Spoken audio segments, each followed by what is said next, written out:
AutoChamp Wandelen here, and right next to me is the new 2025 Skoda Enyaq IV facelift. Now, this is a very interesting moment because towards the side it looks exactly like every other Skoda, you know, all sharp edge, all spacious. Now, before we go further, don't forget to push the subscribe button and watch this video till the end because I will be expressing my perspective of this amazing electric minivan, or should I say electric crossover SUV. I don't even know what it is at this point, but it's amazing whatever it is. Big question to ask all of you: is this the best electric minivan or SUV currently available? I ask this because for a price of 70,000 euros, I was quite impressed of what it feels like inside, guys. The equipment you get and everything.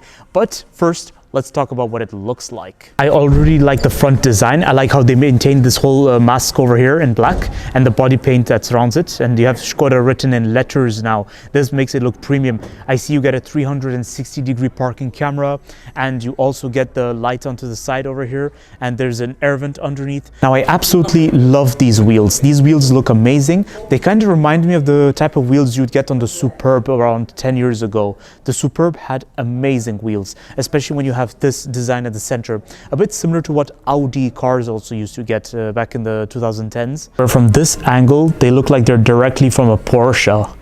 For all four doors, you get keyless entry, and I actually like the feel of the door handle. Thank goodness they did not go down the route of having pop-out door handles, because that's really starting to annoy me.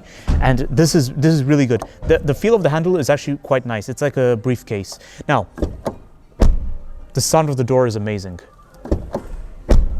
Oh wow, okay. Let's see if the rear door retains that as well. Oh, that's amazing. Where's the rear? I find it interesting how Skoda has gone on the route of having a humble rear design, whereas before there was a time they had a busy rear design. That was really interesting.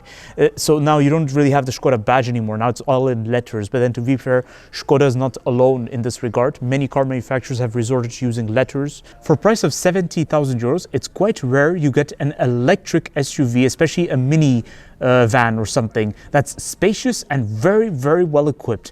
That too from the Volkswagen Group. This is even more rare. So look at the seating. I like how you get the sport seats with the Alcantara and the leather touch, and you even get piping onto this side. This is something very, very rare, guys. And the seating adjustment is electric with seating memory. Having a seat inside, I already saw something I don't like, and that's the door handle. So if I look at the entire door, it's plastic, first of all. The window buttons and the mirror adjustments are exactly the same as what I've seen in other Volkswagen Group cars, which is getting a bit boring now because I really want to see something different. But then that's not a big deal. It's just my personal opinion, guys. But the thing is, the door handle itself, like when you want to pull it closed, there's no handle basically. It's just a little pocket or something. As soon as you look here, you start to realize, wow, this place is modernized. You know, like everything's on the screen like other electric cars, but then there are some shortcut buttons down there for your climate control and driving mode. This little tiny knob over here for your transmission. That's very, very cute, but at the same time, what? Now, when it comes to the speedometer and the and your instrument cluster, it seems to be split into two, guys. So like you get a little screen over here, and then you get this very narrow, long screen over there. So it seems like they've gone very techy. This is very, very interesting what they've done right here. And then I like how you get this imitation of what looks like carbon fiber. This is unnecessary, but cute at the same time. Otherwise, I like the leather over here, squeegee leather. That's very nice. The steering wheel has to be one of the best. Like when it comes to the Volkswagen Group, they are known for having one of the best steering wheel, hands down. But in this Enyaq, it seems to be on the sporty side. So you get this material over here that's very nice to grip onto. So when your hands are sweaty, you still have grip, and there's even driving pallets onto the steering wheels. That's a plus, guys. This is great, and this is a sport line trim level, so that's why it seems to be a bit more on the sporty side. And then you get wireless stuff from recharge to cup holders, which is adjustable, and central console storage. Now, when it comes to practicality, Skoda is king, hands down. And you even get a panoramic sunroof. So not only is this particular Skoda king in practicality, but this is also great value for money. I'm impressed. And there's no compromise on the Skoda identity. Instead, they've modernized it big time. The infotainment system is very easy to navigate around. And when it comes to the Volkswagen Group, they have one of the best infotainment systems when it comes to quality, especially when it comes to map. But BMW, they take the trophy if you're talking about ease of use. So you get a swivel wheel over here, you don't even need to touch the screen. Now over to the rear seats of this Skoda Enyaq iV facelift. So this is where things get also even more interesting, because being a Skoda, it's so spacious. So the legroom is plentiful, it's really good. Just watch out that onto the side there's a bit of there's a railing, so there's not much feet room, but it should not be a big deal.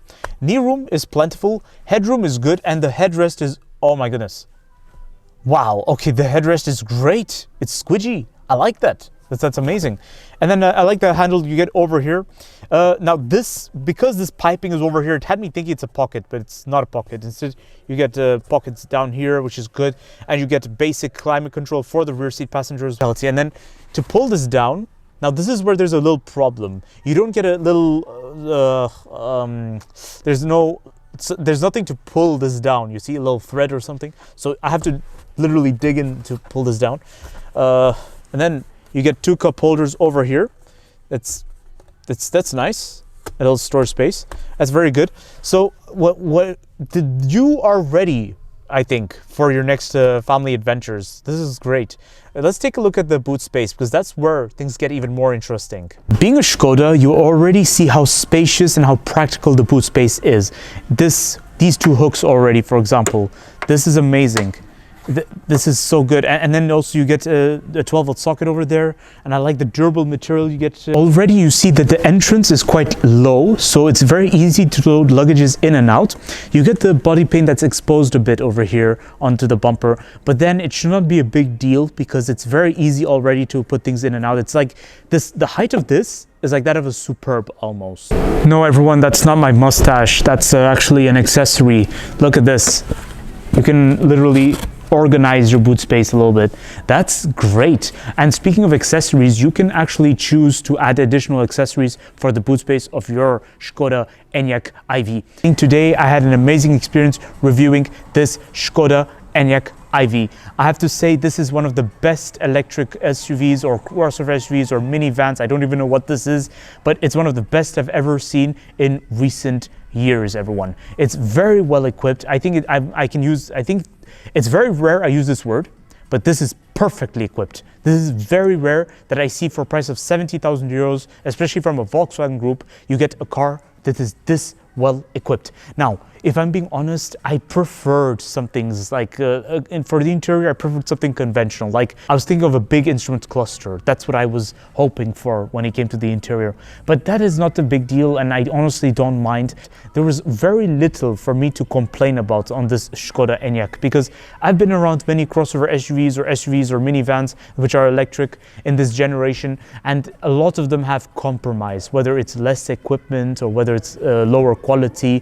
But this Skoda Enyaq really ticks nearly all the boxes. So don't forget to like, subscribe, and leave a comment in the comment section below sharing me your thoughts of this Skoda Enyaq iV. And do you think it is the best electric crossover SUV or minivan in this segment? Or do you have some other thoughts? Let me know what are your thoughts. I'm very curious, everyone. I'll see you all next time.